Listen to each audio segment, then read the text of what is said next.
여러분 안녕하십니까? 진성호입니다. 긴급 속보입니다. 조국 전 장관이 구속영장 실질심사를 받으면서 했던 발언들이 언론에 의해서 하나둘 공개되기 시작했습니다. 중앙일보의 단독 보도입니다. 조국 전 장관이 구속영장 실질심사를 받는 과정에서 김경수, 윤건영 등 이 친문 실세들의 구명 청탁이 영향을 미쳤다고 진술한 것으로 전해졌습니다. 다시 한번 말씀드리겠습니다. 방금 이 조국 전 장관이 이 서울 동부지법에서 영장실질심사 신문을 마쳤습니다. 그런데 그 과정에서 김경수, 윤건영 등 친문 실세 등의 유재수 이 청탁 구명이 영향을 미쳤다고 진술한 것으로 알려졌다. 이렇게 중앙일보가 단독 보도했습니다. 자, 조국이 영장실질심사 과정에서 본인의 죄를 피하기 위해서인지 이런 친문 실세들의 이름을 그대로 분 것으로 보입니다. 자, 진성호의 융단 폭격 시작합니다. 조국 전 장관을 융단 폭격합니다. 방송에 앞서 아직 진성호 방송의 구독자가 아니신 분들은 붉은색 구독 버튼 눌러주시기 바랍니다. 자, 지금 이 2시 55분쯤 영장 실질심사 신문이 끝나고 지금 조국 전 장관은 서울 동부구치소에서 대기하고 있습니다. 그런데 그 질문 답변 내용 일부가 지금 공개된 것입니다. 자, 중앙일보에 따르면 이 친문 실세의 영향력이 미쳤다는 질문이 나왔습니다. 영장 심사를 맡은 판사가 묻습니다. 김경수 경남지사 등의 영향력이 감찰 마무리 결정 과정에 영향을 미쳤나? 이렇게 묻자 조국 전 장관은 정무적 판단의 고려 요소라고 답했다는 것입니다. 또 조국 전 장관은 영장심사에서 정무적 판단을 내린 책임은 자신에게 있다고 하면서도 법적으로 죄가 있는지는 의가 있다. 이렇게 직접 변론한 것으로 알려졌습니다.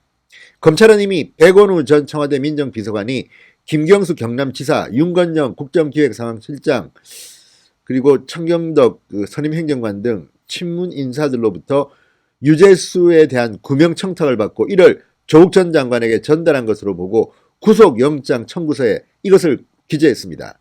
지금 조국에 대한 구속영장 청구서에는 이 윤건영, 김경수 지사들의 이름이 그대로 나옵니다. 자, 오늘 오전 10시 5분쯤 조국은 서울 동부지법에 나왔습니다. 그리고 이 영장심사가 시작됐습니다. 만약 구속영장이 발부된다면 조국은 이제 동부구치소에서 대기하다가 동부구치소를 빠져나오지 못하고 그 자리에서 그대로 수감돼 버립니다. 구속 수감돼 버립니다. 그리고 앞으로 자신에 대한 많은 수사들을 받게 됩니다. 지금 조국은 여기저기 피해자 신분으로 되어 있습니다. 일단 조국 본인과 가족의 비리 의혹에 대한 수사, 이건 서울중앙지검 반부패 수사 2부가 맡고 있습니다.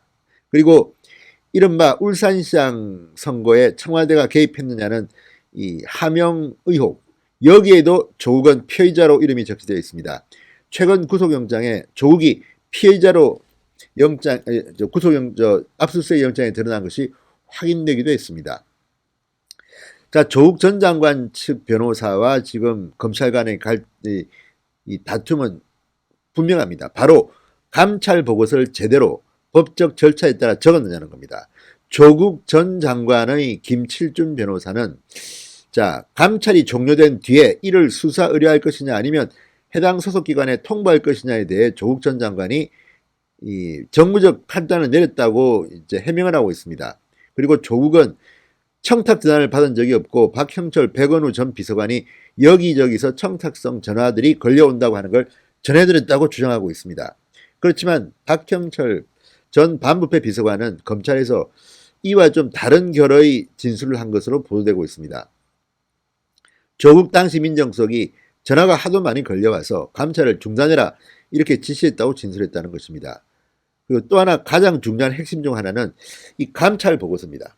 지금 조국이 이 감찰 보고서를 정확히 작성하지도 않고 그냥 덮어버렸다고 지금 검찰은 보고 있습니다. 자, 조국 전 장관에게 4번째로 보고받은 보고서. 그러니까 조국은 4번이나 이 유재수에 대한 보고를 받고 유재수를 직접 불러서 조사하라고 지시합니다. 그리고 그 지시를 받고 이 조사를 하는 과정에서 유재수는 잠적해버립니다. 따라서 잠적한 뒤에는 보고서가 나온 것 같지는 않습니다. 그런데 지금 조국 측은 이 중간 보고서를 최종 보고서라고 우기고 있는 것으로 보입니다. 자, 만약에 조국 장관이 이 중간 보고서를 보고 감찰을 끝냈다면 명백한 감찰 중단 그리고 직권 남용이라는 게 법조계의 중론이라고 합니다.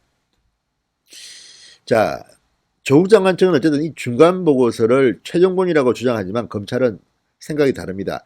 조국 전 장관이 네 번째로 보고받은 감찰 보고서는 경과에 대한 중간 보고서 성격이 강하다.